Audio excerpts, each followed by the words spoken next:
All right, guys, I need to know from a lot of you guys that study the cap. Like I said, I'm still trying to study the cap. I'm still trying to do the numbers.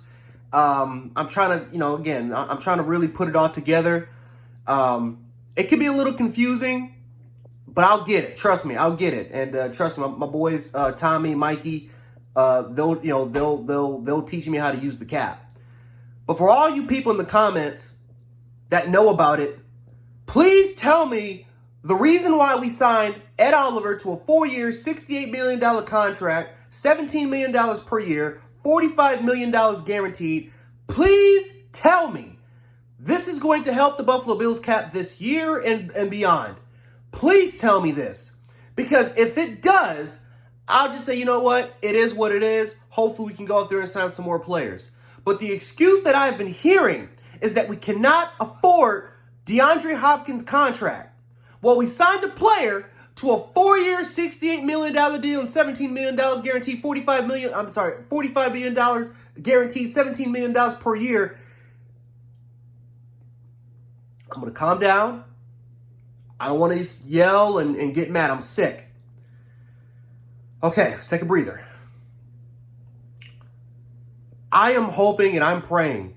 I am putting all of my faith in Brandon Beane in this front office right now.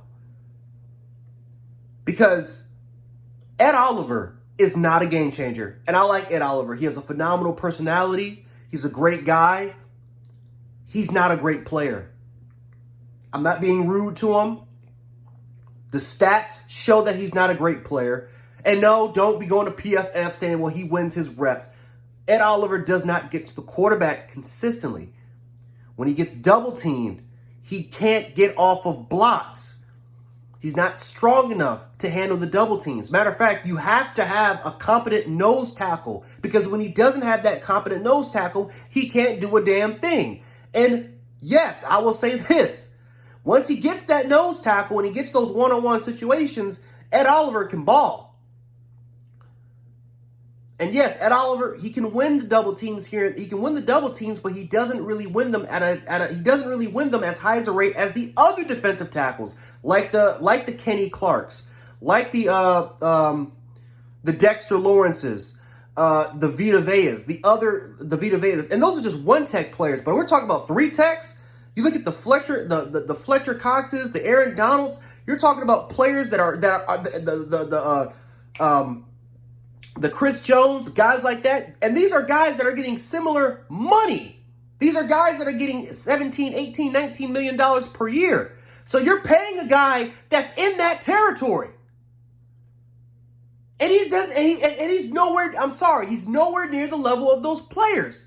He's not a all-pro level. He's not at Pro Bowl level. He's an average starter. He's an average 3 technique with some upside to his game, but he hasn't put it all together.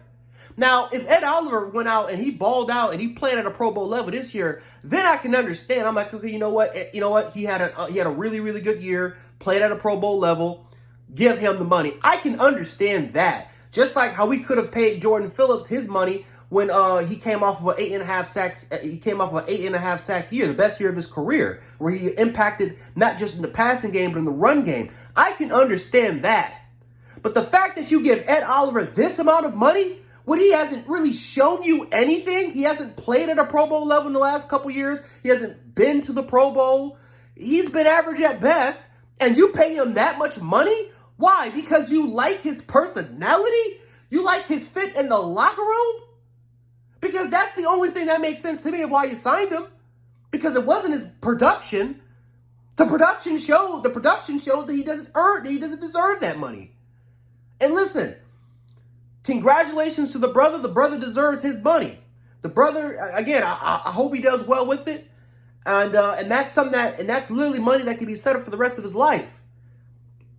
But my goodness gracious, we need to win now. What does Ed Oliver bring to the table that can help us win now? I thought this year was supposed to be a prove-it deal. You need to produce first, then get your money. I guess all you need to be is just be a nice guy, and you can get that $45 million guaranteed contract. So, people, I am hoping that there's somebody in the comments. Tell me if this is a move that we can free up some cap space. Tell me this is the move that we can free up some cap space. Because I do not want to sit up here and look at that cap number and all of a sudden we're in the negatives or we're close to being the negatives and we really can't afford to get players like DeAndre Hopkins. And for the love of, please, don't tell me, but the two executives, there were two executives, anonymous NFL executives, that sat up there and said that DeAndre Hopkins can't run. When the hell can DeAndre Hopkins was never a burner. That's not what he does. And it's not like DeAndre Hopkins had a major injury last year. He came back, he played the last 9 games, and he almost had 1,000 yards, and he almost had 1,000 yards. I'm sorry, in 7 games, he almost had 1,000 yards. Guys, tell me Brandon Beane or one of our guys, tell me we're not one of those teams that were that said that he couldn't do it. Tell me that couldn't happen. Unbelievable. All of a sudden, this magical money appeared, and we're paying one of the guys that doesn't deserve the contract.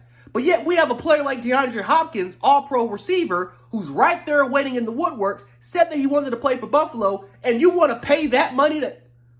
Tell me that this is going to free up some cap space so that we can pay either DeAndre Hopkins or we can get some more impactful players. Tell me. Because I refuse to believe we just signed him because we think that this guy's going to be an all-pro talent when he clearly has not shown you 1 inch that he's proven to get that contract. Tell me it's not true. Tell me we can free up some cap. Please, I am begging you.